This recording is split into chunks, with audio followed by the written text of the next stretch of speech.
I attended a boarding school. I became ill one day since malaria was prevalent in this area. There was no ailment discovered in my body when I was transported to the hospital, but I was becoming increasingly weak. The doctor instructed my father to take me home so that I might be treated traditionally because chemical products could not help me. I was driven home. I went insane after only 3 days. I began to yell and speak in a loud voice all hours of the day and night. My parents returned me to the hospital. Because of a technical difficulty, the car could not continue on the road. Instead, I was sent to a small facility for treatment. I was usually speaking loudly and about a variety of topics. I was supplied and given a needle with a sleeping drug. I fell asleep and did not wake up. I noticed a bright light while sleeping. I was thirsty when I noticed a large tree with a bottle of water inside. I then noticed a hand holding the bottle and bringing it from the tree. "Drink," said a voice. It fell into my mouth like a vaccine drop, and my entire being was revitalized. I didn't have to finish the entire bottle, just a drop. Then I started seeing a lot of things. I saw a ladder leading from the earth to the heavens. It was ascended by me and folks from all around the world. I saw myself alone in front of heaven's gate, which was closed. Then a man opened the gate and said, "Are you on your way to heaven?" "Yes," I replied. He opened wide for me, and I entered heaven. I had no idea where the others had gone. I'm not sure if I left them behind or if they went ahead of me. The man who opened the gate held numerous keys in his right hand, from his fingers to his shoulder. There were several keys. He directed me to the appropriate room. I went inside that chamber and discovered Jesus Christ there. He invited me into his office and asked me to sit in front of him, with a small table between us.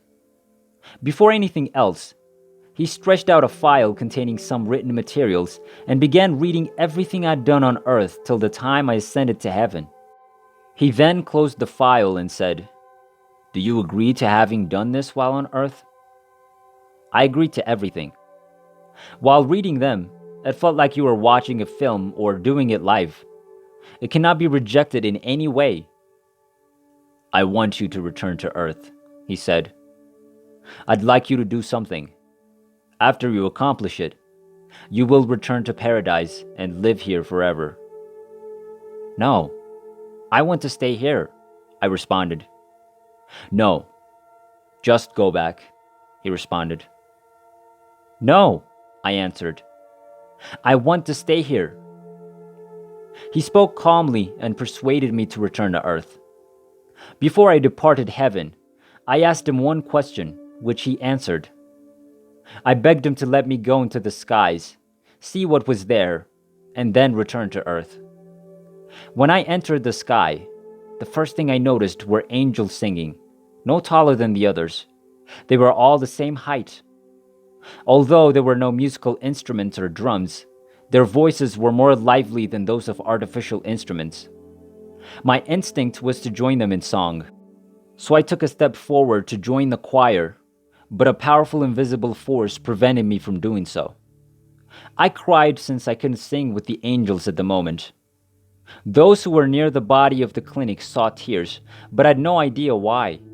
They informed me afterwards. Then I chose to wander about heaven. Beyond the choir was a magnificent spot with a large chair, on which the One sat. I couldn't get there since I couldn't even join the chorus.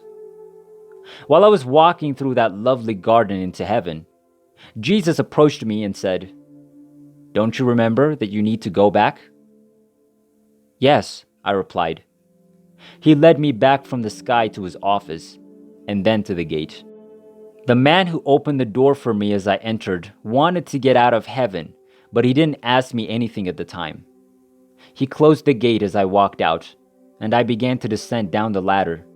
I encountered someone who looked like me while climbing the ladder. If I tell you, I don't remember whatever form I took. All I remember is that I was a powerful entity full of vigor, with no need for food, drink, or clothing. I was fantastic.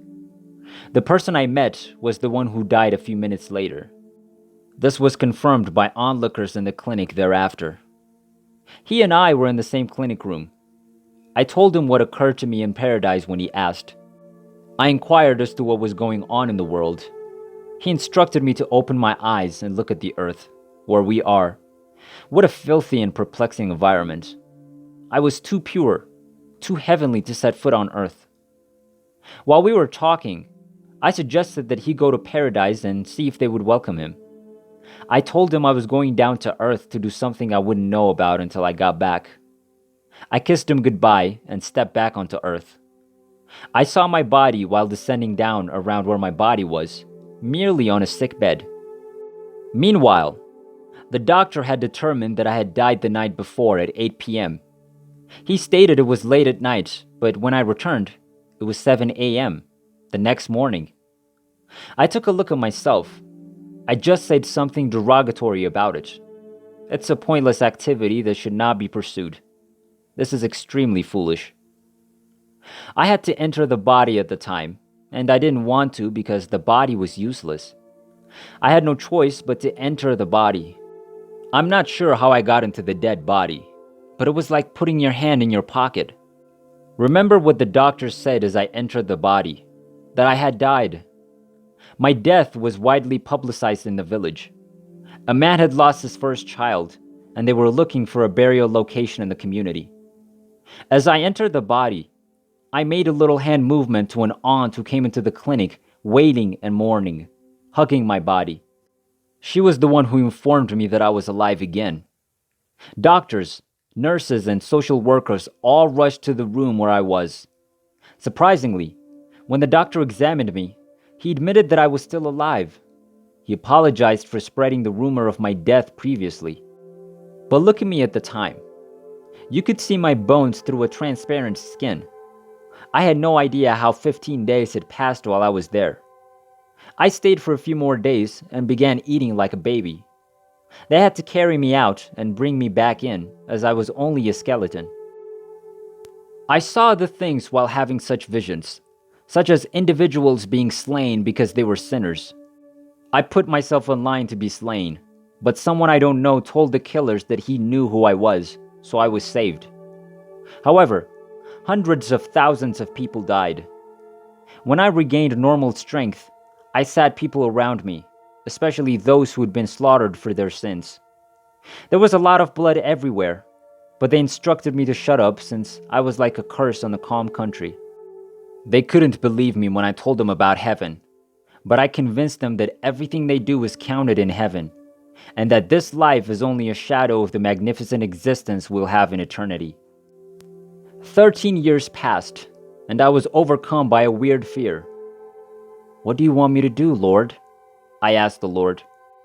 It was a good time to recall that I'd been ordered to return to Earth to perform something before returning to paradise.